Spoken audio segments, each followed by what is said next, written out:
திருச்சிற்றம்பலம். தென்னாடுடைய சிவனையை போற்றி, எந்நாட்டவருக்கும் இறைவா போற்றி. மே மாத பலன்களை பத்தி நம்ம பார்க்கலாம். இந்த மாதம் முதல்ல என்னென்ன கிரகங்கள் மாறுறாங்க அப்படிங்கறத நம்ம பார்த்துக்கலாம். இந்த மாசம் பாத்துட்டீங்கன்னா சூரிய பகவான் 15ஆம் தேதி உச்ச வீட்டுல இருந்து ரிஷப வீட்டுக்கு போக போகிறார். அதே போல புதன் 14ஆம் தேதி மேஷ வீட்டுல இருந்து ரிஷப வீட்டுக்கு போகிறார். சுக்கிரன் வந்து பாத்துட்டீங்கன்னா ஆட்சி பலம் பெற்று இருந்தார் ரிஷபத்துல. இப்போ இந்த மாசம் 14ஆம் தேதி தன்னுடைய சொந்த வீட்டில இருந்து குருவோட சேர்ந்து சுக்கிரன் குரு சேர்க்கையோட நிற்க போகிறார். அதே போல செவ்வாய் இந்த மாதம் 11ஆம் தேதி மீன வீட்டுல இருந்து மேஷ வீட்டுக்கு வரப்போகிறார். செவ்வாசனி ஒரு போராட்டமா இருந்துட்டே இருந்தது லைஃப்ல எல்லாருக்குமே. நிறைய போர் இது போல சம்பந்தப்பட்ட எல்லா விஷயமும் இந்த செவ்வாய் சனியினுடைய சேர்க்குதான். இப்போ இந்த 11ஆம் தேதி இதுவும் விலகிறதுக்குள்ளான வாய்ப்புகள் உண்டு. ராகு கேதுக்கள் அதே இடத்துலதான், குருவும் மிதுனத்துலதான் இருக்க போகிறார். சோ இந்த மாதம் ஒவ்வொரு ராசிக்கும் என்னென்ன இந்த கிரகங்கள் கொடுக்க போறாங்க அப்படிங்கிறத நம்ம முழுமையாக பார்க்கலாம். மகர ராசிக்குண்டான மே மாத பலன்களை பத்தி பார்க்கலாம். மகர ராசியை பொறுத்த வரைக்கும் பாத்துட்டீங்கன்னா ராசி அதிபதி 3ஆம் வீட்டில் இருந்தாலும் செவ்வாயோட சேர்ந்து இந்த மாசம் கொஞ்சம் போராட்டங்கள், ஏன்னா சனி செவ்வாய் சேர்க்கை அப்படிங்கிறது ஒரு சின்ன சின்ன போராட்டத்தை கொடுக்கறது, லாபத்தை கொஞ்சம் குறைக்கிறது, அல்லது மனசுல ஏதாவது ஒரு சஞ்சலங்களை கொடுத்துக்கிட்டே இருந்திருக்கு. இப்போ 11ஆம் தேதிக்கு மேல செவ்வாய் வந்து 4ஆம் வீட்டுக்கு வந்து ஆட்சி பலம் பெற்று வரப்போகிறார். அப்ப நாளுக்குடையவர் 4ஆம் வீட்டில் இருக்கும்போது மனசு நிம்மதியா இருக்க போகுது. சங்கடங்கள் எல்லாமே விலக போகுது. வீடு மனை சொத்துக்கள் சார்ந்த விஷயத்துல இருந்து வந்த பிரச்சனைகள் எல்லாமே விலக போகுது.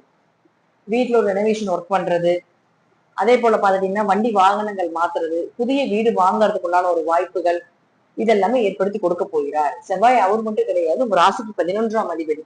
அப்ப 11ஆம் அதிபதி 4ஆம் வீட்டுக்கு வரும் பொழுது லாபங்கள் அதிகமாகிறது. பழைய வீடு ஏதாவது இருக்குது, பழைய இடம் ஏதாவது இருக்கு, அதை வித்துட்டு புதுசா வாங்கலாம் நீங்க நினைச்சீங்கன்னா இந்த மாதம் அது பண்ணும் பொழுது பெரிய லாபங்கள் கிடைப்பதற்குண்டான, நீங்க எதிர்பார்த்த லாபங்கள் கிடைப்பதற்குண்டான ஒரு வாய்ப்பை நிச்சயமாக ஏற்படுத்தி கொடுப்பார். நண்பர்கள் உறவினர்கள் மூலமாக இன்னும் இந்த கெட்ட பெயர் விலக போகுது. உங்களை புரிஞ்சுக்கிட்டு மீண்டும் உங்களோட இணக்கமாக இருக்கக்கூடிய ஒரு சூழ்நிலையை நிச்சயமாக ஏற்படுத்தி கொடுக்க போகிறார். செவ்வாய் பலமாக போகிறாருங்க. செவ்வாய் பலமானாலே தைரியம் அதிகமாகும், பிடிவாத குணங்கள் அதிகமாகும். எதா இருந்தாலும் பாத்துக்கலாம், என்ன இருந்தாலும் பாத்துக்கலாம் அப்படிங்கிற ஒரு சூழ்நிலையை நிச்சயமாக ஏற்படுத்தி கொடுப்பார். அடுத்தது சுக்கிரன். சுக்கிரன் யார் உங்க ஜாதகம் 5 மற்றும் 10ஆம் அதிபதி. 5 குடையவர் 5ஆம் வீட்டிலே 14ஆம் தேதி வரைக்கும் இருக்காரு. 5 குடையவர் 5ஆம் வீட்டுல இருந்தாலே குழந்தைங்க நல்லா இருப்பாங்க முதல்ல. அதாவது குல தெய்வத்தினுடைய அனுகிரகம் நல்லா இருக்க போகுது 14ஆம் தேதி வரைக்கும்.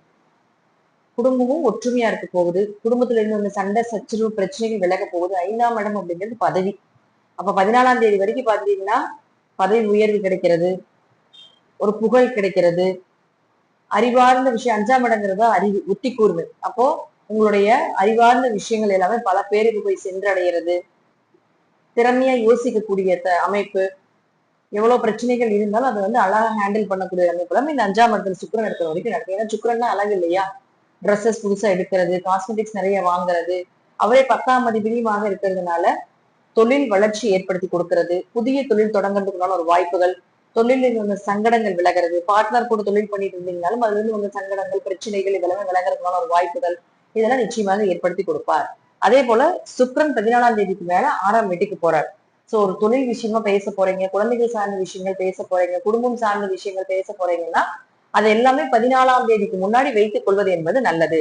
14ஆம் தேதிக்கு மேல உங்களுக்கு வந்து மறைறார். சோ அதற்கு மேல புதிய தொழில் தொடங்குறது, தொழில் ரீதியாக நபர்களை சந்திக்கிறது, இது போல ஏதாவது ஒரு புதிய முயற்சிகள் சார்ந்த விஷயங்கள் எல்லாமே கொஞ்சம் குறைத்துக் கொள்வது என்பது நல்லது. முழுக்க முழுக்க 14ஆம் தேதிக்கு முன்னாடியே வைத்துக் கொள்வது என்பது அருமையான ஒரு அமைப்பாக இருக்கும் அப்படிங்கிறதே மாற்று கருத்து இல்லை.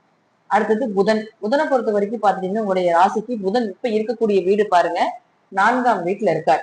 அப்ப இவர் யார்? உங்களுக்கு 9ஆம் அதிபதி 4ஆம் வீட்டுல இருக்கார். 14ஆம் தேதிக்கு மேல அவர் அங்க 5ஆம் வீட்டுக்கு வந்துடுவார். அப்ப 9ஆம் அதிபதி 5ஆம் வீட்டுக்கு வந்ததுக்கு அப்புறம் யோகம், தந்தை சொத்துக்கள் கிடைக்கிறது, தந்தை மூலமாக உங்களுக்கு ஏதாவது பூர்வீக சொத்துக்கள் கிடைப்பது, உயர்கல்வி படிக்கிறதுக்கு உண்டான ஒரு வாய்ப்புகள், ஒரு நல்ல வழிகாட்டியாக மற்றவர்களுக்கு இருக்கிறது, உங்களுக்கு ஒரு வழிகாட்டி அமையிறது, நீங்க நினைத்தது எல்லாமே நடப்பதற்குண்டான ஒரு வாய்ப்புகள், கடன் ஏதாவது வாங்கியிருந்தீங்க அதெல்லாமே சீக்கிரம் அடைப்பதற்குண்டான ஒரு வாய்ப்புகள், ஹோம் லோன் பெறுவதற்குண்டான வாய்ப்புகள், லோன் அப்ளை பண்ணிட்டு லோன் வராம இருக்கு அப்படின்னாலும் அந்த லோன் எல்லாமே வர்றதுக்குண்டான ஒரு வாய்ப்புகள் நிச்சயமாக இந்த புதன் ஏற்படுத்தி கொடுப்பார். அது மட்டும் இல்லாம புதன் வந்து உங்களுக்கு 5ஆம் வீட்டுக்கு வரும்போது சுக்கிரன் அந்த பக்கம் போயிடுவார். இது வந்து ஒரு மிகப்பெரிய யோகம்.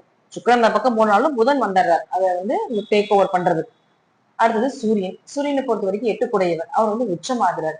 8 குடையவர் உச்சமானால் கண்டங்கள் விலகிறதுக்கான வாய்ப்புகள், அவமானங்கள் பட்ட அவமானங்கள் எல்லாமே விலகிறது.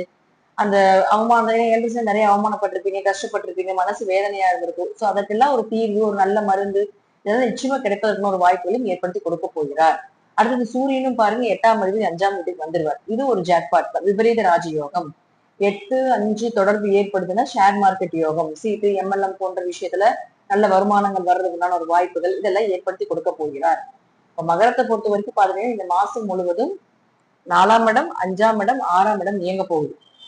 அப்போ 4, 5 ஒரு நல்ல ஸ்தானங்கள். 6ஆம் இடங்கிறது கொஞ்சம் தொழில மட்டும் கொஞ்சம் கவனமா இருந்தது. மத்தபடி இந்த மாதம் நீங்க நினைத்த விஷயங்கள் எல்லாமே உங்க கைக்கூடி வரப்போகுது.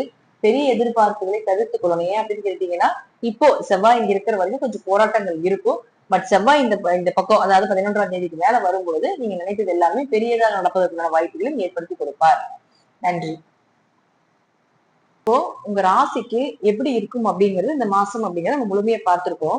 இப்போ உங்க ஜாதகத்துல ஒவ்வொரு கிரகங்கள் தொட்டு வரும் பொழுது உங்க ஜாதகத்திற்கு இருக்கக்கூடிய அத்தனை பலன்களும் கண்டிப்பாக நடந்தே தீரும் அப்படிங்கிறதுலயும் மாற்று கருத்துக்கு இடமே கிடையாது. தசாபுத்திகள் கண்டிப்பாக நல்லா இருந்தா நான் சொல்வதை விட இன்னுமே நல்ல பலன்கள் எல்லாமே நடப்பதற்குண்டான வாய்ப்புகள் அப்படிங்கிறது நிச்சயமாக உண்டு. ஒவ்வொரு மாதமும் பலன்கள் கொடுத்துக்கிட்டே இருக்கும். நம்ம சேனல் சப்ஸ்கிரைப் பண்ணிக்கோங்க. அதே போல குரு பயிற்சி, சனி பயிற்சி, வருட பலன்கள் எல்லாமே கீழே வந்து டிஸ்கிரிப்ஷன்ல கொடுத்துருக்கோம். அதையும் நீங்க பார்த்து பயன்பெறுங்கள். நன்றி. மீண்டும் ஒரு நல்ல பதிவுல சந்திக்கலாம். திருச்சிற்றம்பலம், தில்லையம்பலம், ஸ்ரீ நரசிம்மர் திருவடிகளே சரணம்.